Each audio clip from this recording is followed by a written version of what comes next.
الناجي الوحيد من مهمة فضائية يحمل سرا مرعبا يعيش بداخله مخلوق لا يظهر إلا ليقتل.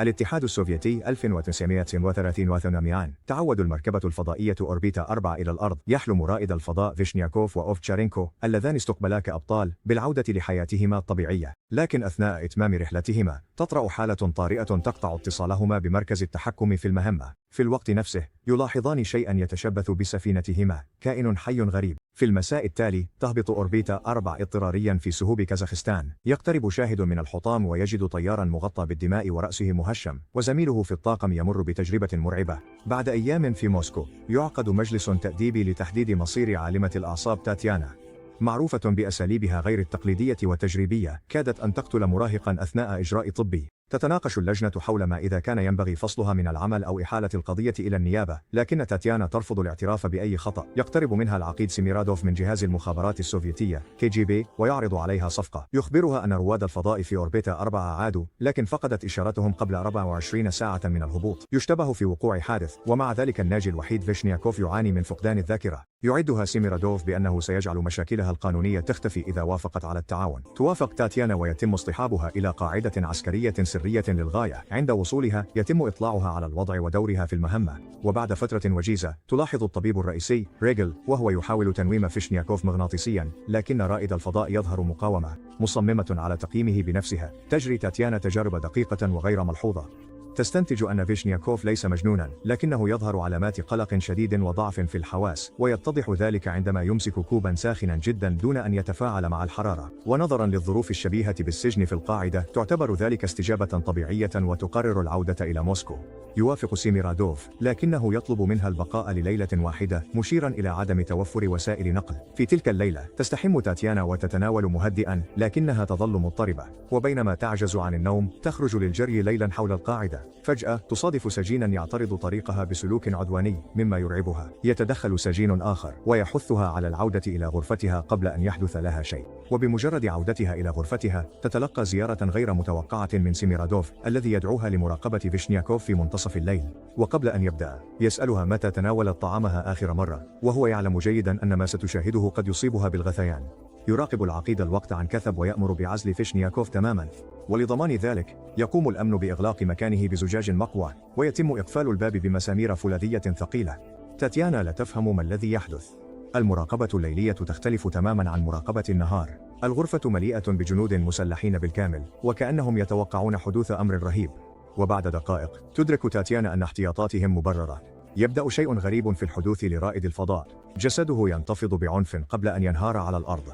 يبدأ في التقيؤ، لكن هذا ليس أسوأ ما في الأمر. بعد لحظات يخرج كائن فضائي من جسده، مما يصيب تاتيانا بالصدمة. يتضح أنه خلال النهار يبدو فيشنياكوف رجلا طبيعيا وصحيا، لكن في الليل يفقد وعيه، مما يسمح لكائن فضائي مجهول يشبه البشر بالخروج من جسده. يرتبطان معا بعلاقة تكافلية، ويعتمد كل منهما بشكل كامل على الآخر. مفتونة بهذا الظاهرة الغريبة تقترب تاتيانا أكثر محاولة إلقاء نظرة أفضل على الكائن.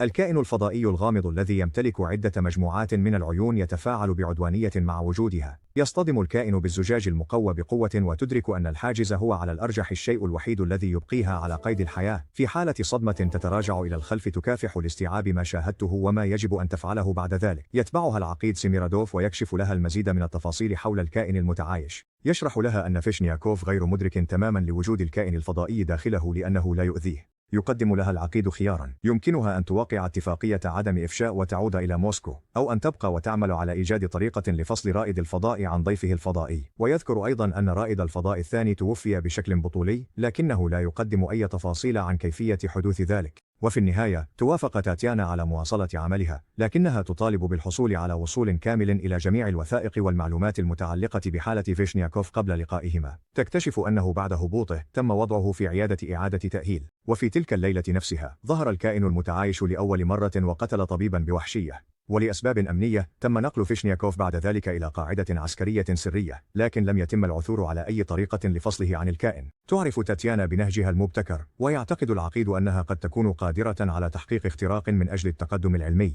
وفي هذه الأثناء يتضح أن الكائن المتعايش هو من يبقي فيشنياكوف على قيد الحياة، فبدونه تتدهور صحته بسرعة. وبالمثل لا يستطيع الكائن الفضائي البقاء على قيد الحياة دون رائد الفضاء، إذ يستخدم جسده كبدلة فضاء حية تتجدد وتتمتع بقدرات جسدية استثنائية. تبدأ تاتيانا بدراسة شاملة لفيشنياكوف والكائن الذي يعيش بداخله. تراجع جميع تسجيلات الفيديو المتوفرة وتدون ملاحظات لمساعدة رائد الفضاء. سعيا للمساعدة تتوجه تاتيانا إلى الدكتور ريغل، لكنه يتجاهلها مقتنعا بأنها تسعى لمنصبه. تطمئنه تاتيانا بأنها لا تهتم بالمنافسة على جائزة نوبل محتملة، همها الوحيد هو فهم كيفية تغذية الكائن المتعايش.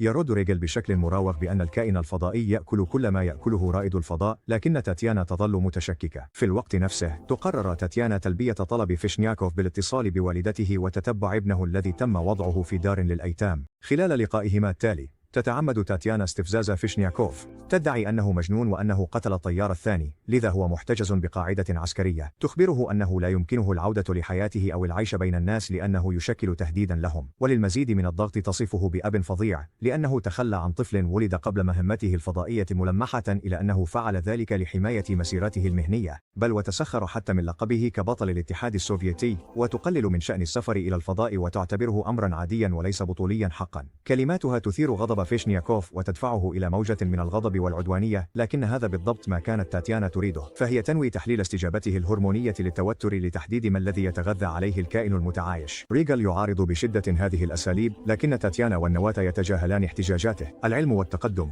يجادلون، يتطلبان تضحيات.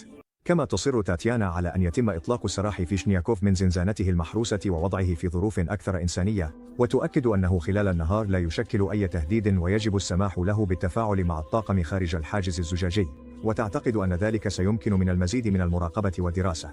سيميرادوف يوافق، مقتنعا بأن تاتيانا هي الوحيدة القادرة على تحقيق نتائج ذات مغزى.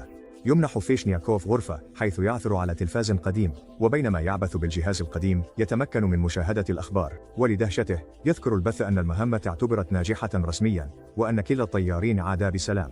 ويعلن المذيع أن رواد الفضاء في حجر صحي لمدة 3 أسابيع قبل أن يستأنفوا حياتهم الطبيعية.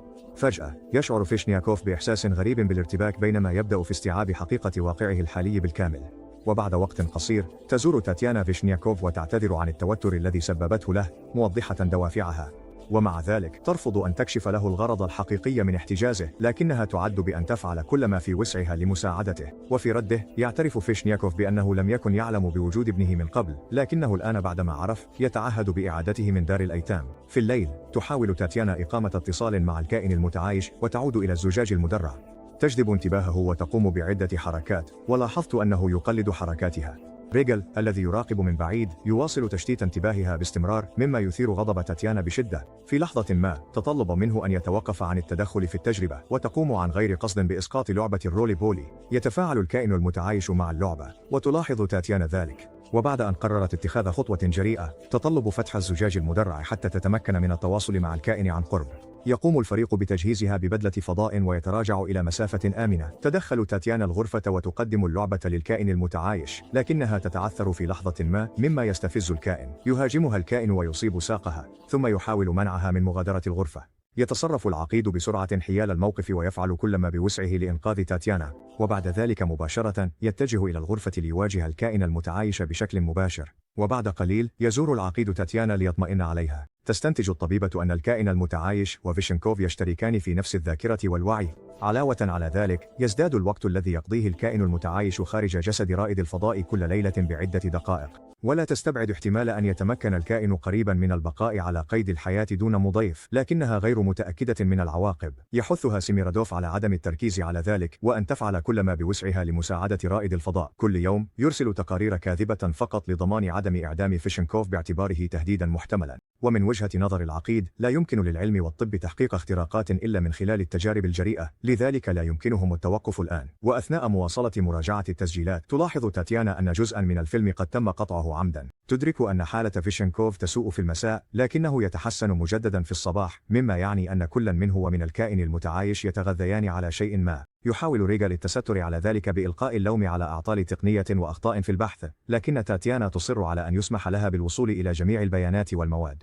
وبتردد يوافق ريغل مدركا أنه لا يمكنه الفوز بجائزة نوبل إلا بمساعدتها. يطلب ريغل من تاتيانا أن تكون مستعدة لرحلة ليلية ويعدها بأن يأخذها إلى المنطقة المحظورة. في الليل يخفي ريغل تاتيانا في سيارة ثم يتجه إلى محيط المنطقة المحظورة ويتركها مع مناظير مزودة بالرؤية الليلية. يتوجه الطبيب إلى القفص حيث يتجمع الجنود المسلحون. قريبا يخرجون سجينا من الشاحنة يربطونه ويلقونه داخل القفص. بعد بضع دقائق يتضح أن الناس يقدمون كغذاء للكائن الفضائي من أجل إبقائه على قيد الحياة. بعد أن تسلل الطفيلي إلى القفص وأخاف الضحية قام بفصل رأسه عن جسده مما تسبب في صدمة وغثيان لتاتيانا. لاحقا يخبرها ريغل أنهم حاولوا استخدام الفئران والخنازير وحيوانات أخرى كمصادر غذاء لكن ذلك لم ينجح. يتغذى الطفيلي حصريا على البشر ويرجح أن السبب في ذلك هو الكورتيزول الذي ينتجه دماغ الإنسان عند الخوف. تشعر تاتيانا بالصدمة وتدين هذا الأسلوب في إبقاء الطفيل على قيد الحياة لكنها لا تستطيع تقديم بديل. في صباح اليوم التالي ترتب تاتيانا للسماح لفيشنكوف بجولة جري قصيرة حول المبنى، وبمجرد أن أصبحا وحدهما دون وجود كاميرات أو أجهزة تنصت تقرر أن تخبر رائد الفضاء بالحقيقة. تعترف له بأنه محتجز هنا بسبب الطفيلي الموجود داخله والذي يقتل الناس. يصاب فيشنكوف بالذهول ويطلب أن يلتقيا ليلا لمحاولة إيجاد حل للمشكلة. في المساء من المفترض أن يتناول رائد الفضاء حبة منومة لمنع تدخل الطفيلي، ومع ذلك يبصق الحبة ويدعو الممرضة إلى غرفته، وبعد أن يضع المهدئ في شايها يعطل أجهزة المراقبة ويهرب. يلتقي فيشنكوف بتاتيانا ويعطل كاميرا المراقبة حتى يتمكنا من اقتحام المنطقة الطبية المحظورة حيث يتم إخفاء الطيار الثاني الناجي. وهنا يعترف رائد الفضاء أخيرا بأنه يعلم بوجود رفيقه الذي يعيش داخله. يشعر بالكائن الفضائي كجزء منه ويراه يقتل الناس ويتشارك معه الذكريات. لم يخبر فيشنكوف العقيد عن قصد لأنه يدرك أنه سيظل معزولا هنا بشكل دائم دون أي فرصة للعودة إلى حياة طبيعية. وفي الأخبار أعلن أنه بعد 3 أسابيع من الحجر الصحي سيتم إطلاق سراح رواد الفضاء ويتوسل إليها أن تمنحه أسبوعين إضافيين طالبا منها أن تبقي هذا الأمر سرا. تشعر تاتيانا بالرعب من قسوة فيشنكوف وهي تعلم أن الناس سيستمرون في الموت خلال هذه الفترة. وبينما تراه وحشا لا يختلف عن الكائن الطفيلي ترفض الطبيبة مساعدته وتهرب بعيدا. تقرر تاتيانا العودة إلى غرفتها لكنها توقف من قبل جنود مسلحين، وعندما تلتقي بالعقيد تكتشف أن هدفه ليس إنقاذ فيشنكوف بل فصل الكائن الفضائي عن رائد الفضاء لاستخدام الطفيل لاحقا كسلاح بيولوجي. تدين تاتيانا أساليب العقيد إذ أنهم يقتلون الناس لإبقاء الكائن الطفيلي على قيد الحياة. يكشف سيميرادوف أن طعام الوحش ليس أي بشر بل سجناء محكوم عليهم بالإعدام ارتكبوا جرائم مروعة ويستحقون هذا المصير، ويعترف أنه لم يكن عليه إخفاء الحقيقة لكنه بحاجة لتاتيانا الوحيدة القادرة على تحقيق النتائج المطلوبة. وبعد أن أدركا أنه لم يعد هناك أسرار بينهما تواصل تاتيانا والعقيد تعاونهما. في المساء التالي يقرران مراقبة عملية الإطعام التالية. خلال هذا الحدث يحاول الكائن الطفيلي تخويف السجين. تحاول تاتيانا إنقاذ الشخص الذي سيصبح طعاما وتطلب دخول القفص مع الكائن الفضائي. لا تخاف تاتيانا وتغني أغنية فيتشنكوف المفضلة فيمتنع الكائن الطفيلي عن مهاجمتها. يبدو أن تاتيانا نجحت في تهدئة الكائن لكن ما إن يحاول السجين الهرب حتى يهاجمه الكائن الطفيلي ويقتله بوحشية. يلاحظ ريغل أن الكائن بدأ يتكيف مع الحياة على الأرض وأنه طور حاسة السمع. وفي الوقت نفسه يتضح أن فيتشنكوف والكائن الطفيلي مرتبطان ببعضهما البعض بشكل أعمق مما كان يعتقد في البداية. يقترح سيميرادوف البدء من جديد ويعد تاتيانا بتوفير جميع الموارد التي تحتاجها. إذا اكتشف أي شخص أمر التجارب سيتحمل العقيد كامل المسؤولية، لذا لا يوجد سبب يدعو الطبيبة للخوف من العواقب.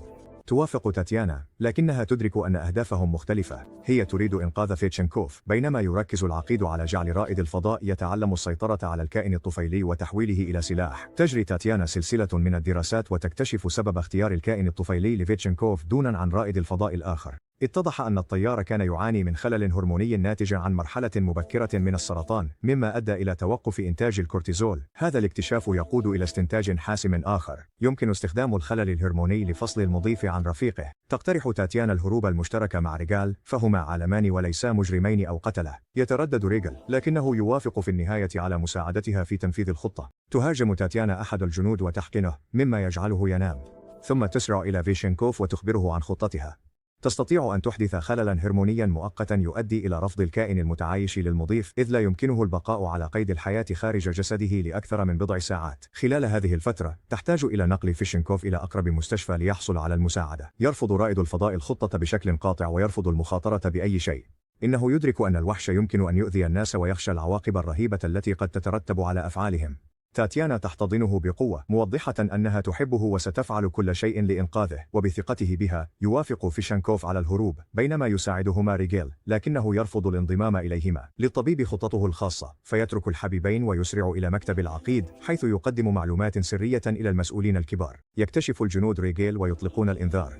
يقتحم سيميرادوف مكتبه ويعدم ريغيل بسبب خيانته لهدفهم المشترك. يأمر العقيد فريقا خاصا بالقبض على فيشنكوف وتاتيانا، ويمنع إطلاق النار على رائد الفضاء، لكنه يسمح بإعدام الفتاة واصفا إياها بالخائنة. وسرعان ما يوقف الجنود الحبيبين ويفتحون النار فيصيبون تاتيانا. محاولا حماية حبيبته، يطلب فيشنكوف حقنة ويحاقن نفسه مما يؤدي إلى اختلال هرموني، ويطلق العنان للكائن المتعايش الذي يدمر بسهولة مجموعة الجنود المسلحين. وفي هذه الأثناء تقود تاتيانا فيشنكوف بعيدا متجاهلة جميع العقبات، فلا الحواجز ولا الجنود المسلحون الذين يطلقون النار على السيارة يوقفونها. ينطلق سيميرادوف في مطاردة ويطلق النار على الكائن المتعايش فيصيب ذراعه. وفي الوقت نفسه تتدهور حالة فيشنكوف بسرعة. تدرك تاتيانا خطأها، إذ أن رائد الفضاء والكائن المتعايش مرتبطان ببعضهما بشكل وثيق ولا يمكن أن يعيشا منفصلين. تتوقف وتسمح للعقيد باللحاق بهما، ثم تعلن عن استعدادها للتعاون. يرفض سيميرادوف العمل مع خائنة ويتسبب في ألم لتاتيانا مما يثير غضب فيشنكوف. وبعد أن سيطر على الكائن المتعايش يأمره بقتل الجنود والعقيد. وبعد أن قضى على كل من كان يشكل تهديدا لتاتيانا يعود الكائن الفضائي إلى جسد فيشنكوف ويشفيه. تعد تاتيانا بأنها ستفعل كل ما بوسعها لإنقاذ من تحب، لكنه كان قد اتخذ قراره ووجد طريقة لإيقاف هذا الجنون. يستخدم فيشنكوف مسدس العقيد ليقتل نفسه والكائن المتعايش. وبعد فترة من الزمن تتمكن تاتيانا من العثور على دار الأيتام التي يقيم فيها ابن فيشنكوف وفاء لذكرى من تحب. تصل إلى هناك بنية تبني الصبي. لو كنت مكان الشخصية الرئيسية ماذا كنت ستختار؟ هل ستنقذ من تحب حتى لو كان ذلك يعرض مصير البشرية للخطر، أم ستنهي حياته لمنع كارثة؟ يسعدنا سماع آرائكم في التعليقات. لا تنسوا الإعجاب بالفيديو والاشتراك في القناة. نراكم في الفيديو القادم.